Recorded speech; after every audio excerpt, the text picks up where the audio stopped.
Hello and welcome to the Waterfront Virtual Walking Tour. My name is Kurt and I'm with the Downtown Waterfront Alliance and I'll be your guide today.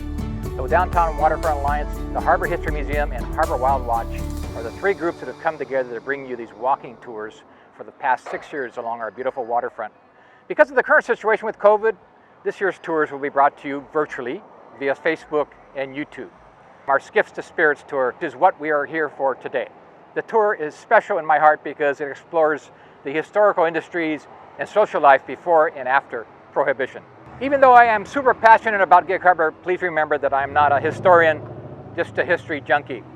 It's simply not possible to cover everything about Gig Harbor on each stop, so feel free to share your knowledge and stories with us in the comments section. You're also welcome to ask us questions when we do our best to answer them.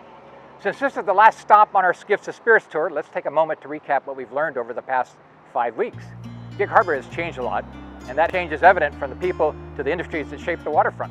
From the Puyallup village at Donkey Creek and the Wilkes expedition riding the captain's gig into this excellent little bay, to the impact of the early fishing community in a time in the city's past where people were gravely worried about those immoral spirits that would ruin the area. So, it's fitting that our last stop is here at Pioneer, where the Heritage Distilling Company now sits. But back in the early 1900s, this area looked much different. At the turn of the century, this was a 10-acre park where people would gather for picnics, community events under the trees.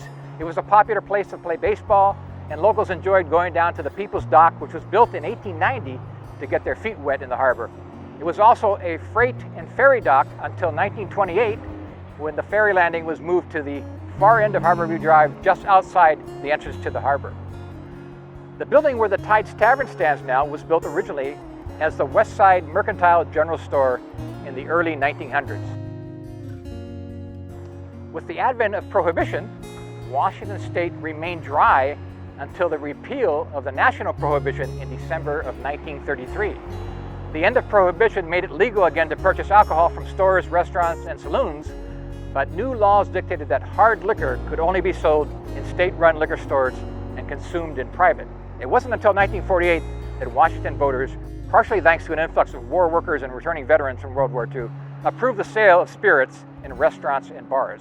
It was at that time that a tavern was added to the West Side Mercantile General Store and the tradition of good times began. Beer was sold for 10 cents a glass and 20 cents a bottle. But fast forward to the turn of the 21st century, and Washington State had no distilleries. But today, 100 plus craft distilleries can be found within the state, which is more than any other state in the nation. And Heritage Distilling was the first. So this brings us to the present. Since opening in September 2012, Heritage Distilling Company is already one of the largest premier distilleries in the United States. In fact, some of their products are in all 50 states. Their extensive line of spirits include 24 flavored vodkas. Now it's clear that Skiffs and Spirits have played a role in shaping the past and present of Gig Harbor. As this community continues to change and grow, I believe this will still be the case for many years to come.